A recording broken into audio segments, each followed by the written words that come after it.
गेला. नाही मला आठवतं ना पहिलं वाचन जेव्हा झालं तेव्हा एक इंटरव्हल झाला आणि चहा करायचं झालं तर चहा घेतला आणि कोपऱ्यात आला आणि मला म्हणाला बरं लिहिलंयस म्हटलं अरे तुझं लक्ष नव्हतं मी बरंच लिहितो तर मी म्हणालो वैभव मला म्हणाला बरं लिहिलंयस म्हटलं अरे मी बरंच लिहितो तुझं लक्ष नव्हतं माझ्याकडे तर म्हणाला अरे अजून व्हायचाय सिनेमा तर किती मास अजून आता पहिलं वाचन झालं तर केवढा मास दाखवतोय मला आणि मला म्हणतोस मी मास दाखवतो म्हटलंय बघ चांगलं लिहिलंय जमेल तेवढं चांगलं कळत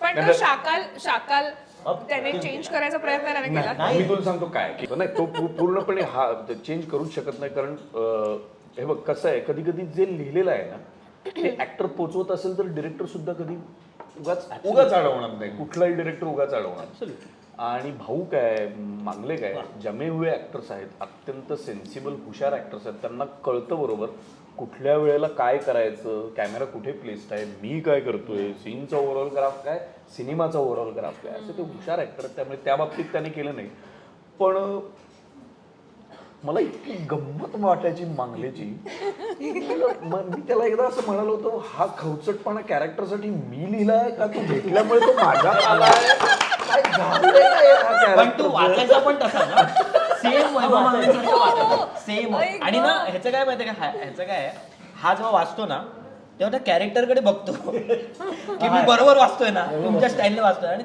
ते असे असतात म्हणजे आता हा आमच्या स्टाईलने वाचतोय का बरं नेहमी त्यांचं असतं की कुठल्याही स्टाईलने आला ना का आधी बघणार त्यांच्याकडे की मागले बरोबर आहे ना बरोबर आता तू इमॅजिन कर आम्ही शूट करतोय ती गॅलरी आहे छोटीशी त्यावेळेस दरवाजा उघडतो ओके आणि आम्ही पहिला डायलॉग मागलेचा आम्ही सांगतो तू अखंड घे तुझं आहे ते आणि वेसल झाली दोघांची वगैरे झालं इथे वासुदेव आणि प्रथमेशच्या मागे प्रथमेशची पाठ आहे आणि वैभवची एंट्री हा सुरू झाला रे अरे कढीला आवाज मागे म्हणजे वासूला पकडला त्याचा असिस्टंट मागे असं पकडून घ्या हा मागे असं हसून पडत वासू असा होता आम्ही म्हटलं काय त्यांनी ज्या पद्धतीने एंट्री करून जे चालूच केलं ते उदबत्ती घेऊन वगैरे ओ माय गॉड आणि credit goes to Jayant Jathar the way he cut that त्याची एंट्री शाखा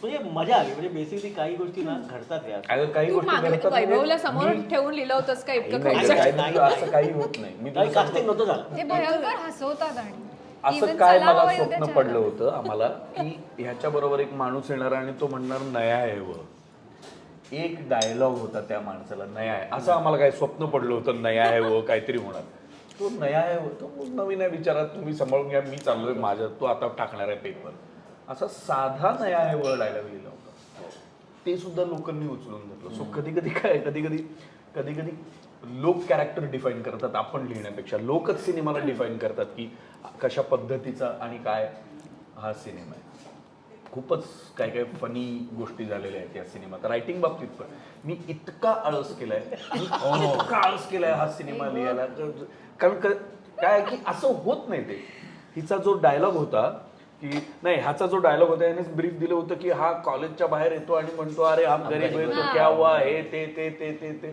मी त्याच्या घरापर्यंत जाईपर्यंत ते लिहिलेलं नव्हतं लिहिलं नव्हतं माझ्याकडे तेव्हा ऑल्टो 800 होती मी ती ऑल्टो 800 पार्क केली मी ते लिहिलं आणि वर गेलो वर गेलो हे लिहिलंय म्हणून हे काय लिहिलंय की आणि ते झालं आमच्या मनाची श्रीपंती अपरंपार चला हवा येऊ द्या हे काय लिहिलं असं काही ठरवून नाही लिहिलं की इथे पण हवा अंदे हा फार मुंबईचा म्हणजे चले हवांदे वगैरे हे सगळे फार मुंबईचे सगळे ते डायलॉग्स होते त्याचा एक आधार मिळाला आणि ते सगळं लिहिली बापरे म्हणजे मला सुचत नाहीच फ्रस्ट्रेशन आहे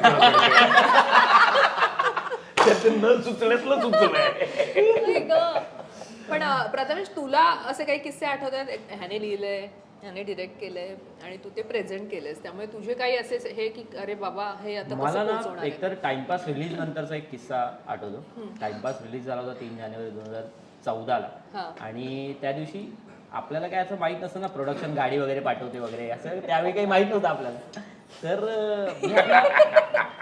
मग मी आपलं बसलो ट्रेनमध्ये चला प्लाझाला जाऊ हाऊसफुल आहे शो प्लाझा भारत माताला आम्हाला व्हिजिट करायची होती. म्हटलं जाऊ आपण, काय होतंय त्याला. मग मला आला रवी सरांचा फोन. म्हणले अरे कुठे आहेस. म्हटलं सर येतोय, निघालोय ट्रेनमध्ये. कुठे. ट्रेनमध्ये. रुमाल आहे का रुमाल. म्हटलं एवढं काय वाईट काम झालं का रुमाल मारणार ती काय. म्हटलं नाही रुमाल आहे का रुमाल. म्हटलं आहे सर आहे रुमाल आहे. तोंडाला लाव आणि वेस्टला उतर, ते स्वामीनारायण मंदिर आहे ना तिकडे उतर. दादर हा ईस्टला उतर, त्या प्लाझाकडे येऊ नकोस. म्हटलं अरे बापरे एवढं काय झालंय आपल्या आयुष्यात. आणि त्यावेळी सोशल मीडिया नव्हतं ना रे. काहीच नाही. त्यावेळी काय माहिती कोण कुठे पिक्चर चालतोय. आता थोडासा चालला तर सोशल मीडियावर एवढा बवाल करतात. तर त्यावेळी तर काही माहितीच नव्हतं. खरंच आहे. तर मी उतरलो, मला स्कूटीवर घेऊन एक माणूस आला आणि ना मला अजूनही तो टर्न आठवतो भाई. मला तो मी कधी विसरणार नाही आयुष्यात. तो गोखले ब्रिज पार करून आपण असा टर्न करून येतो. शिवाजी मंदिर या साईडला आहे आणि प्लाझा या साईड. हा टिळक ब्रिज, हा टिळक ब्रिज. तो असा क्रॉस करून आलो मी आणि ते असा टर्न घेतला आणि मोठा पोस्टर लागलाय माझा आणि केतकीचा. हा का ते बघून असं म्हणलं बापरे एवढा मोठा पोस्टर दादरमध्ये. आईच्या गावात आपण अंधेरी कुठेतरी चाळीत राहणारी पोरं, दादरमध्ये एवढा पोस्टर लागलाय मोठा. मग मी गेलो तिकडे आणि आपलं शिवाजी मंदिरला आपलं नेहमीप्रमाणे आपलं पाया पडलो आणि टर्न घेतला तिथून पुढून आणि तिथे आलो आणि गर्दी, ट्रॅफिक झालंय. गर्दी ट्रॅफिक झालंय कशामुळे. टाइमपासच्या तिकिटामुळे. लाईन अशी बाहेर होती ना बाहेर तेव्हा. आहे, हा, त्यावेळी ते नव्हतं प्लाझाला. ट्रॅफिक झालंय आणि मी उतरलो रे असा. काय झालं. मग मास्क वगैरे काढला, सगळी पब्लिक इथे माझ्याकडे.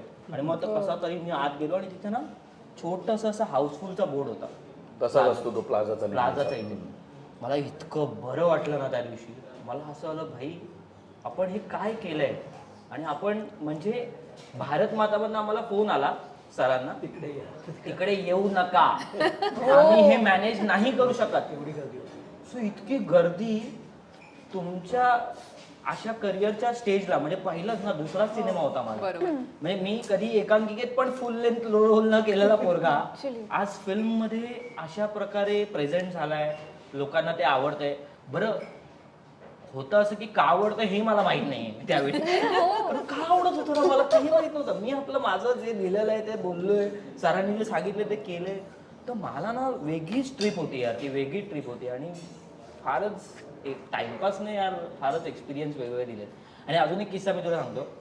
जसं म्हटलं ना सर की आम्ही घरी त्यांच्या राहायला होतो. तर आम्ही वाट लावली आम्ही सगळी घराची. आणि ना मनमीत आणि जयेशला असं वाटायचं की मी शाळेत आहे. मी त्यावेळी फर्स्ट इयरला होतो डिग्रीला. मला ते लोक काही किस्से सांगायचे, काही फेकायचे की असं झालं तसं झालं असं झालं. म्हटलं हे लोक सगळे लहान आहेत, यांना काही घेणं देणं नाही. आणि ना एकदा आम्ही सकाळी म्हणजे पहाटेच जवळजवळ आम्ही 6ला वगैरे 6 का 6:30ला आम्ही शूटिंगसाठी निघालो रवी इस्टेट. आणि आम्ही 23व्या फ्लोअरला राहायचं असं 21व्या 23rdला राहायचं. मी मनमीत आणि जयेश असे तिघं शूटिंगला निघालो होतो. आणि झालं 23व्या फ्लोअरला. मग आम्ही डिस्कशन करतोय हे करूया आज ते करूया, हे झालं ते झालं, मग असं केलं तसं केलं. आणि ग्राउंड फ्लोअर आला. आणि मनमीत प्रेमीने काय केलं असेल, 0 पासून ग्राउंड फ्लोअर पासून 23व्या फ्लोअर पर्यंत सगळी बटणं दाबली लिफ्टची. हळूहळू येत होते खाली. अशी अशी अशी अशी अशी अशी अशी अशी. नाही आम्ही उतरल्यानंतर सर, आम्ही नाही, आम्ही उतरल्यानंतर. मी बोललो हे का केलं असेल तू मनमीत. नाही मजा येते दुसऱ्यांना त्रास होणार. मी बोललो कुठला राक्षसाबरोबर काम करतोय आपण, हे काय स्वभाव आहे ह्याचा. पण मजा होती. तोच इनोसन्स मला वाटतं आमचा सगळा कामी आला त्या फिल्म. शूटिंग करत होतो, सेटमध्ये शूटिंग करत होतो. मेघाला कॉल आला त्या 23rd फ्लोअरच्या याच्यावर सगळं पाणी साठलंय. काय हो म्हणे गुडघाभर पाणी आहे घरामध्ये. पाणी चालू ठेवून हे लोक गेले सगळे होते. पाणी चालू करून शूटिंगला आले होते. आणि मग सगळे आमचे ड्रायव्हर पासून सगळा स्टाफ तिथे पाणी काढत होते गबमध्ये. नळ चालू करून सगळे आले होते. असे भयानक किस्से लोक करायचे तिकडे. आणि एकदा मनमीतला लागला होता डबा. पाईपलाईनवर डबा लागला खूप होता. लांब. बाप. आणि म्हणजे मनमीत तसा त्यावेळी पण खूपच चांगला ऍक्टर होता. ते सगळे टेक्स्ट वगैरे व्यवस्थित द्यायचा. आणि त्या दिवशी येईच ना रे त्याला.